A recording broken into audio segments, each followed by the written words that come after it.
Saya yakin sebagian besar yang menonton video saya ini merupakan pengguna media sosial. Olehnya saya berinisiatif membuat video ini agar sekiranya bisa menjadikan diri kita lebih bijak dalam menggunakan media sosial.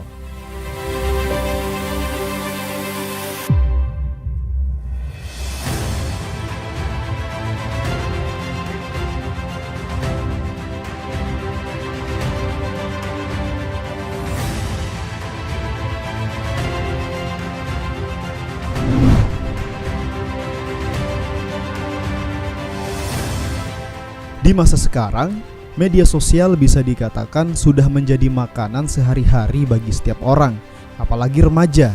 Tanpa media sosial, serasa ada yang kurang dalam dirinya.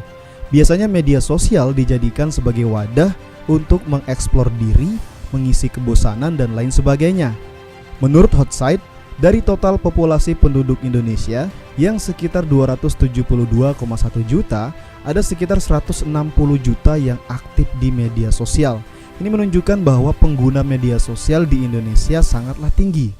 Kita tahu media sosial sangat dibutuhkan oleh orang-orang di zaman sekarang ini, baik untuk kepentingan komunikasi maupun marketing sebuah usaha. Namun selain banyaknya sisi positif, ternyata banyak juga dampak buruknya. Beberapa di antaranya adalah sebagai berikut. Pertama, menghabiskan banyak waktu. Sadar atau tidak, terkadang kita tidak memperhatikan waktu yang kita habiskan untuk membuka media sosial. Bisa itu stalking profil orang, bahkan membalas komentar atau debat online dengan pengguna media sosial lainnya. Hingga kita pun tidak sadar akan waktu yang kita habiskan. Ucapan sederhana yang tergesit saat kita mulai menggunakan media sosial mungkin saja adalah, sebentar saja, cuma bentar doang. Lama-lama, saking asiknya kita tidak sadar sudah 2 jam menghabiskan waktu hanya untuk bermain media sosial saja. Padahal di sisi lain masih banyak pekerjaan di kehidupan nyata yang harus dilakukan.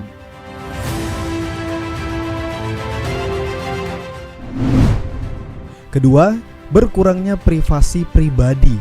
Di media sosial, kita bebas mempublikasikan sesuatu. Bahkan seringkali kita tidak sadar mempublikasikan hal yang mungkin tidak perlu. Contohnya, misalkan tentang pribadi diri kita. Kita mempublikasikan segala aktivitas kita, segala perasaan dan unek-unek kita. Katakan saja misalnya kalau lagi galau, kita upload foto, buat status tentang kegalauan. Atau misalkan ada orang yang tidak suka dengan kita, ya kemudian kita sindir dia lewat media sosial. Padahal hal semacam itu tidaklah penting. Ngapain kita mempublikasikan semuanya di media umum? Toh orang juga tidak peduli dengan diri kita. Bahkan mereka bisa saja tertawa akan kealayan sikap kita dalam bersosial media.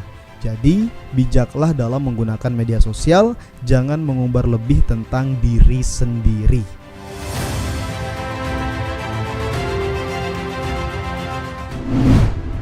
Ketiga, kemakan hoax. Hoax adalah masalah terbesar di negeri ini. Di mana-mana banyak sekali hoax. Semenjak media sosial makin rame, hoax pun makin bebas bertebaran. Bahkan saking bebasnya, sampai-sampai banyak orang yang kemakan hoax. Sebagian masyarakat pengguna media sosial tidak bisa mencerna informasi dengan baik, tidak bisa membedakan mana yang real atau tidak. Inilah yang bisa membuat kita semakin mundur dalam memanfaatkan sosial media.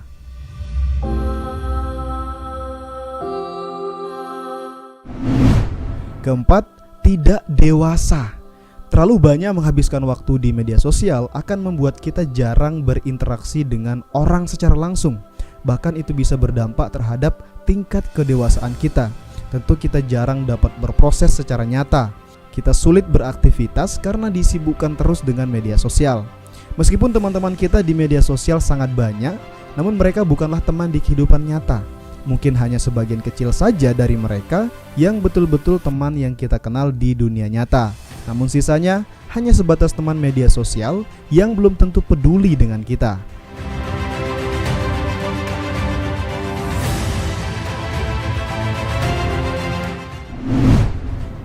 Kelima, menjadi lebih malas. Tanpa sadar, media sosial dapat membuat diri kita menjadi semakin malas. Mungkin karena terlalu asik dengan beranda media sosial atau kepo dengan profil orang lain, sampai-sampai kita pun melalaikan banyak hal. Bermain media sosial biasanya sering dilakukan sambil tiduran. Nah, jika sudah sambil tiduran, kalau disuruh bangun mengerjakan sesuatu, terasa ada saja rasa malas dalam diri. Bahkan ketika mengerjakan sesuatu pun, dalam hati tergesit ingin membuka media sosial terus. Ini tentu akan berdampak buruk bagi kehidupan sehari-hari.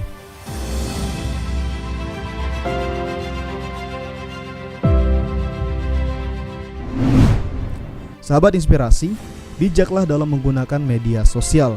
Publikasikanlah sekiranya hal-hal yang menurut kita penting. Semoga apa yang saya sampaikan ini bisa bermanfaat untuk kita semua.